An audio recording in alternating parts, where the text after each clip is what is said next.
Salut tout le monde, bienvenue dans un nouvel épisode de BUS4 Build. Aujourd'hui, on va refaire l'intérieur de ce panneau de car abîmé suite à un accident.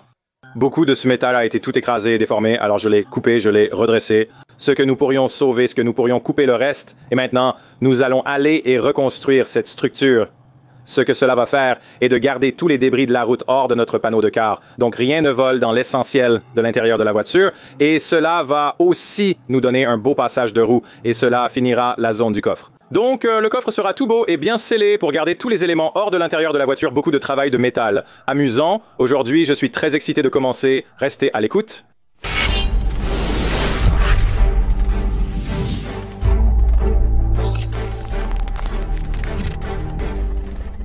À l'intérieur du panneau de car, nous devons connecter cette peau intérieure-là. Tout est scellé jusqu'au panneau de car.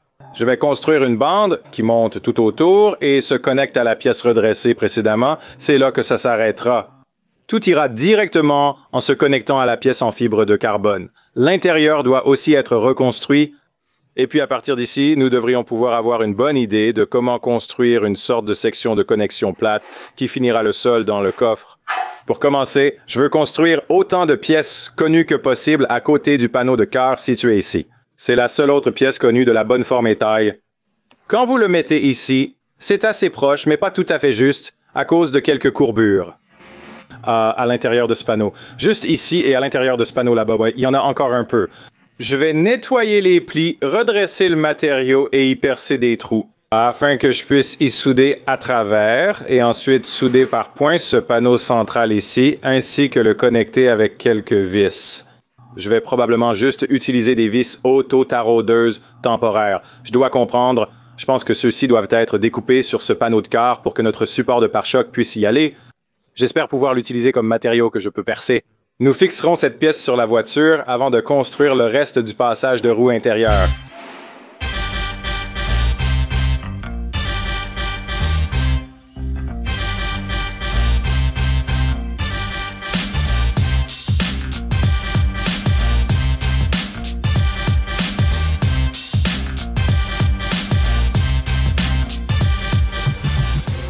D'accord, nous avons notre pièce d'angle soudée par points. Ici, vous avez vu que j'ai dû construire une plaque de blocage pour cela. C'est normalement une sorte de clapet d'air à sens unique. Vous pouvez le voir de l'autre côté ici et je n'en ai pas acheté un de ceux-là. Mais définitivement, un est suffisant pour cette section de coffre. Je n'ai pas besoin d'un autre. Donc, ce que nous avons fait, c'est que nous avons soudé une plaque de blocage et ensuite, cela sera scellé à chaque joint, évidemment. Besoin de scellant avant que nous ayons fini avec cela. Donc, nous avons soudé une plaque de blocage, nous avons soudé ceci en place et nous avons de bonnes lignes qui passent ici et certaines de cela a besoin d'un peu de travail autour aussi. Mais ce que je veux faire avant d'aller trop loin, c'est que je vais percer de petits trous où ces soudures par points vont et je vais utiliser des vis d'attaque, des vis auto-taraudeuses et visser le panneau latéral à cette pièce et ensuite nous ferons un essai d'ajustement du pare-choc et nous assurerons que tout s'aligne bien avant d'aller trop loin dans cela.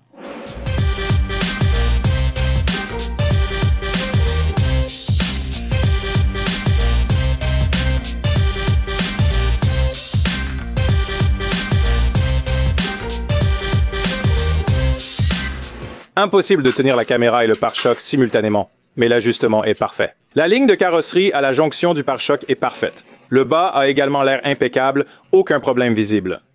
Donc nous sommes prêts à bouger.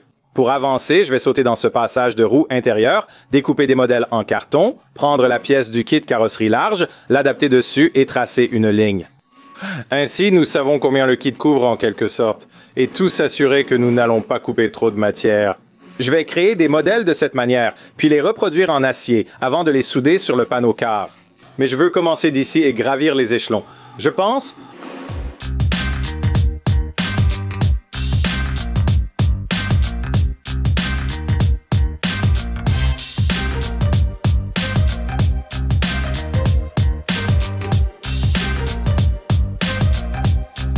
J'ai modélisé les pièces 1, 2 et 3 qui nous mèneront de ce point précis ici, tout le long et autour, puis de retour à peu près ici. Avant de les souder, je veux effectuer d'autres réparations. Je vais essayer de trouver une solution pour nettoyer cette zone car il y a un pli ici que je n'aime vraiment pas. Et aussi, je ne sais pas si vous pouvez voir juste ici. Non, vous ne pouvez pas. C'est très sombre. Je vais enlever le panneau et vous montrer. D'accord. Donc, ce que je disais, c'est que je vais essayer de tirer dessus pour voir si nous pouvons le redresser. Sinon, je couperai cette pièce abîmée et on en soudera une neuve. Et sur cette couture où il y a eu une séparation pendant l'accident, comme ce point de soudure et la séparation à travers, je n'aime pas l'aspect de ça. Je vais donc marteler cela, le nettoyer, puis souder davantage cette couture pour un double renforcement. On dirait que ces 3 points de soudure semblent mauvais, mais le reste est correct. Je vais ajouter du renforcement sur toute la rampe et faire la même chose ici. Ainsi, lorsque nous souderons la prochaine pièce, nous aurons une bonne base pour débuter.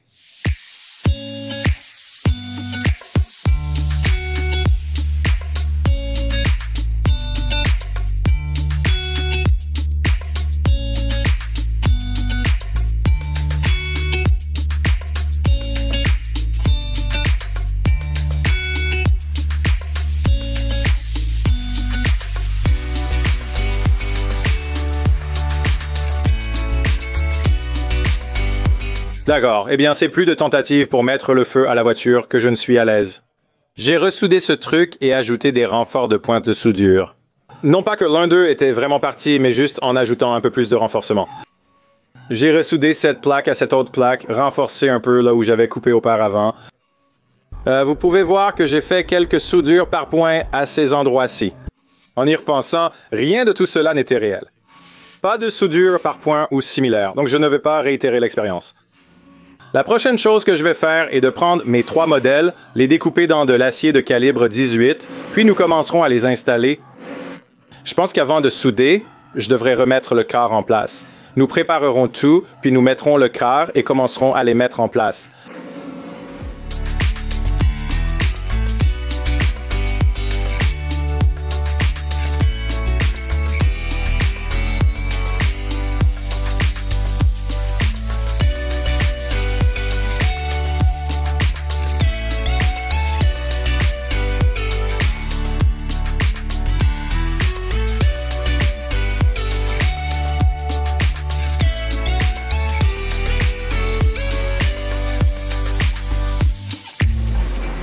Eh bien, ça n'a pas l'air terriblement impressionnant. Cela semble un peu étrange parce que nous avons cette tôle plate à côté de tout ce truc vraiment cool froissé. Mais de toute façon, c'est le passage de roue intérieure qui va bloquer toute l'eau pour qu'elle n'entre pas dans notre panneau de quart. J'ai besoin de faire une éclisse pour ici et en haut. Nous avons besoin d'une éclisse pour là et pour là. Il faut faire une petite pièce d'extension. Et c'est intéressant parce que le panneau de quart, lorsqu'il monte, se rapproche, de sorte que cette pièce doit effectivement se rapprocher lorsqu'elle monte ici. Mais c'est vraiment bien comment nous avons configuré cela, est en fait vraiment bien en ce qui concerne le fait de rester super proche du panneau de quart, ce qui est génial pour quand nous devons les joindre plus tard, et c'est assez haut pour nous donner notre énorme passage de roue. Donc la prochaine chose que je vais faire est d'ajouter plus de soudure en passant par ici, et construire ces éclisses, puis marteler toutes les pièces super proches et les souder les unes aux autres aussi.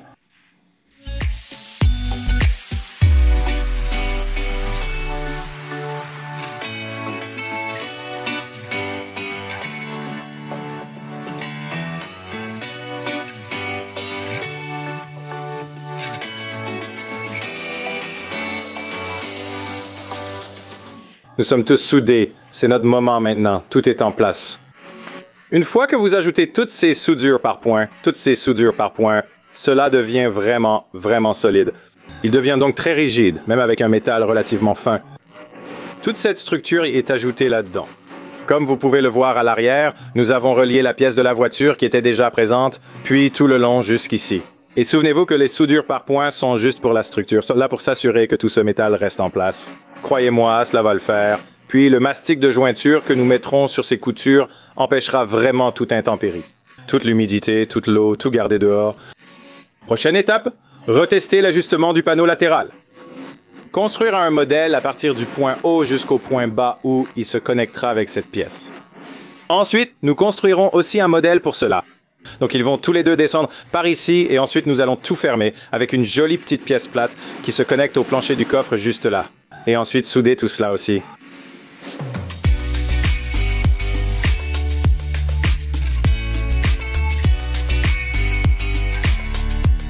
Les morceaux d'acier sont modélisés et découpés. Il est temps de les souder par points pour les maintenir en place, vérifier que tout va bien, puis effectuer la soudure complète.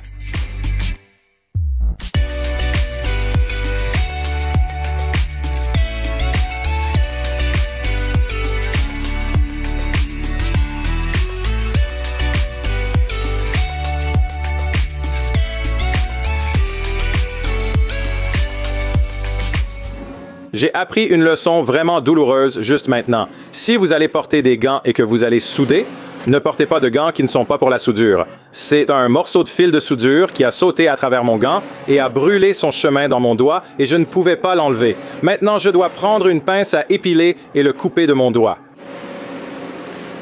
Ça fait mal, mais d'un autre côté, c'est déjà cautérisé et j'ai pu utiliser ma trousse de premier secours sophistiquée. Zut, je suppose que c'est aussi le bon moment pour faire une autre mise à jour. J'ai encore un peu de soudure à faire ici. Nous devons construire une pièce de réparation qui va couvrir ici. Et j'ai soudé cette pièce et ensuite la grande pièce principale. Il s'agit principalement d'un peu plus de soudure de retouche et ensuite d'une grande pièce de réparation. Petite pièce de réparation de taille moyenne.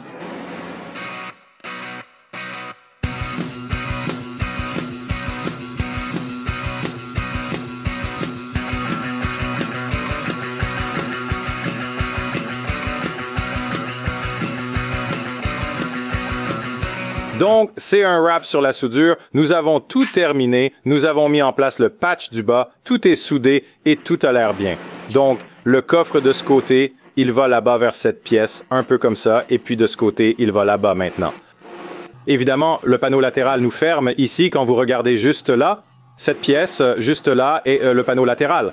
Donc, c'est assez similaire. Ils sont en fait conçus complètement différemment aussi. Ce n'est pas censé vraiment ressembler à la même chose, mais ça a l'air bien et mes pièces de doublure de coffre s'adapteront ici et elles couvrent évidemment tout cela à la fin. Donc, la prochaine étape est de nettoyer toutes les soudures et tout le métal avec de l'acétone et de pulvériser du primaire partout.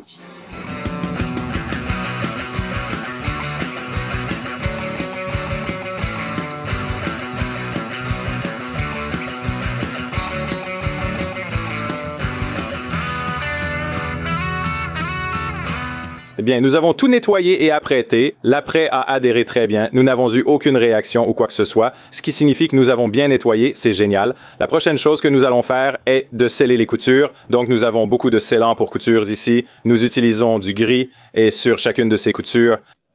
Vous savez, juste tout ce qui semble avoir un espace entre ou quelque chose comme ça, en faisant le tour ici à l'intérieur et à l'extérieur. Nous devons sceller toutes ces coutures.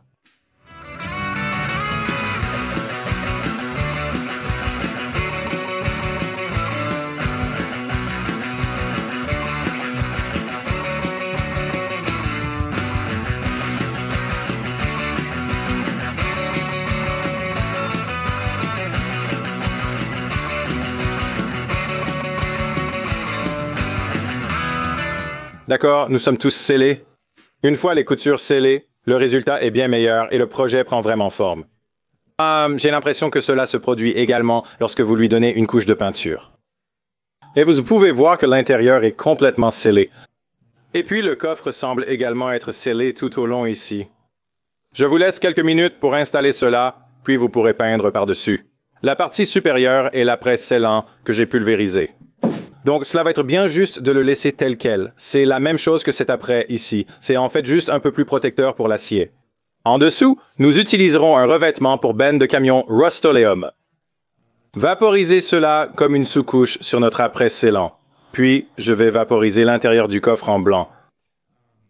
On dirait que le reste du coffre est juste un peu de surpulvérisation. L'après est le même qu'à l'extérieur, gris puis surpulvérisé en blanc. Je pense que le blanc sera le plus beau. Je vais donc pulvériser en blanc toute cette partie du coffre.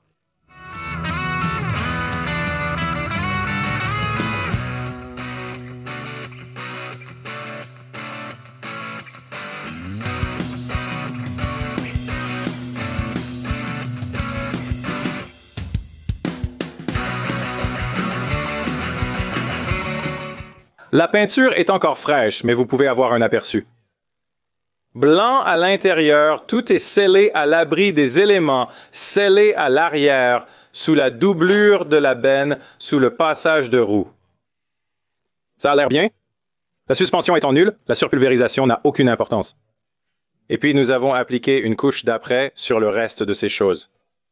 Et lorsque nous mettrons notre panneau de quart contre ici, il ne sera pas plus qu'à un quart de pouce de distance et nous scellerons notre panneau de quart à ceci plus tard. Nous l'avons fait.